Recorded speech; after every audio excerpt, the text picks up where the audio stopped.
Petrol सिर्फ गाड़ी ही नहीं, अब देश की काफी बड़ी बहस को भी रफ्तार दे रहा है। एक तरफ दावा है कि E20 ईंधन भारत को आत्मनिर्भर बनाएगा, दूसरी तरफ आरोप है कि यही इंजन की सेहत बिगाड़ देगा।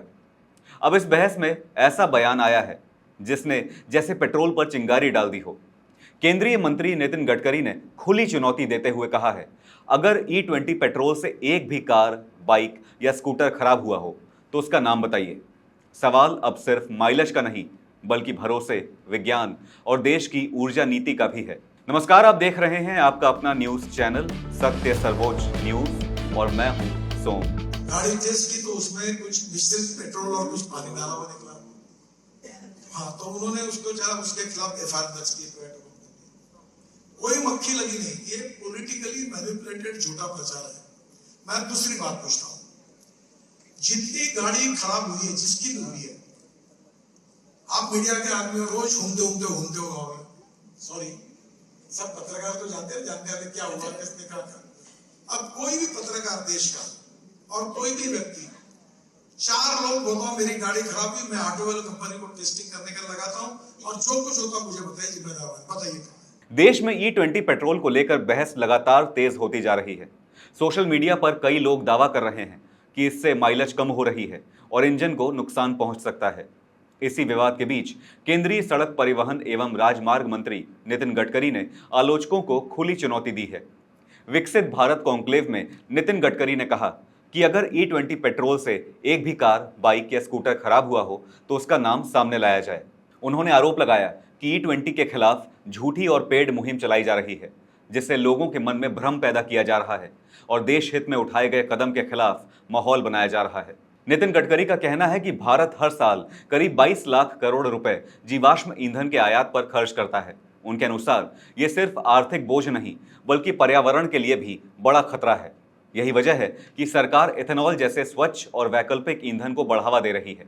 उन्होंने कहा कि एथेनॉल ब्लेंडिंग का उद्देश्य किसी उद्योग या व्यक्ति को फायदा पहुंचाना नहीं, बल्कि देश को ऊर्जा के मामले में आत्मनिर्भर बनाना और किसानों की आय बढ़ाना है। उन पर लगे उस आरोप का भी उन्होंने जवाब दिया जिसमें कहा गया था कि उनके परिवार की कंपनियां एथेनॉल कारोबार से जुड़ी हैं। नितिन गडकरी ने साफ कहा कि उनके परिवार की चीनी मिलें हैं, लेकिन उनकी कंपनियां एथेनॉल उत्पादन पर निर्भर नहीं हैं। उन्होंने दोहराया कि E20 को बढ़ावा देने का फैसला पूरी तरह देश और किसानों के हित में लिया गया है, किसी निजी लाभ के लिए नहीं।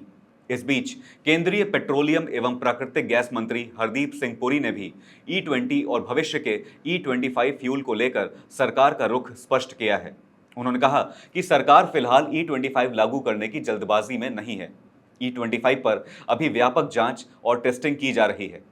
इन परीक्षणों के नतीजे आने के बाद ही कोई अंतिम फैसला लिया जाएगा। उन्होंने बताया कि इस प्रक्रिया में ऑटोमोबाइल कंपनियां और अन्य संबंधित पक्षों से भी विस्तार से चर्चा होगी। हरदीप सिंह पुरी के अनुसार भारत पिछले करीब 3.5 साल से E15 फ्यूल का इस्तेमाल कर रहा है। वहीं E20 पेट्रोल अप्रैल 2025 से लागू किया गया और इसे इस्तेमाल में आए 1 साल से अधिक समय हो चुका है। सरकार लगातार इसके प्रभावों का आकलन भी कर रही है। यानी फिलहाल सरकार का कहना है कि अगला कदम वैज्ञानिक परीक्षण और तकनीकी रिपोर्ट के आधार पर ही उठाया जाएगा। इधर भविष्य के वैकल्पिक ईंधनों को लेकर भी सरकार तैयारी में जुटी है। सड़क परिवहन और राजमार्ग मंत्रालय ने केंद्रीय मोटर वाहन नियम 1989 में संशोधन का प्रस्ताव रखा है। इसके तहत E85, E100, B100 बायोडीजल और हाइड्रोजन CNG जैसे वैकल्पिक ईंधनों के इस्तेमाल का रास्ता आसान बनाया जाएगा। इसका उद्देश्य फ्लेक्स फ्यूल और बायोफ्यूल से चलने वाले वाहनों को बढ़ावा देना है, ताकि पेट्रोल और डीजल पर निर्भरता धीरे धीरे कम की जा सके। पर फिलहाल E20 को लेकर बहस जारी है।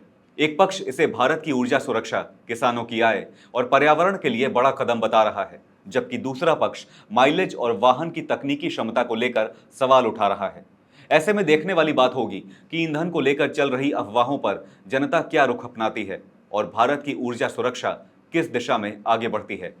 आपकी इस मामले पर क्या राय है, हमें जरूर बताइएगा। फिलहाल इस खबर पर इतना ही। देश और दुनिया की बड़ी और अहम खबरों के लिए बने रहिए सत्य सर्वोच्च के साथ। लाइक, कमेंट और शेयर करना ना भूलें। अपना ख्याल रखें। धन्यवाद। जय हिंद।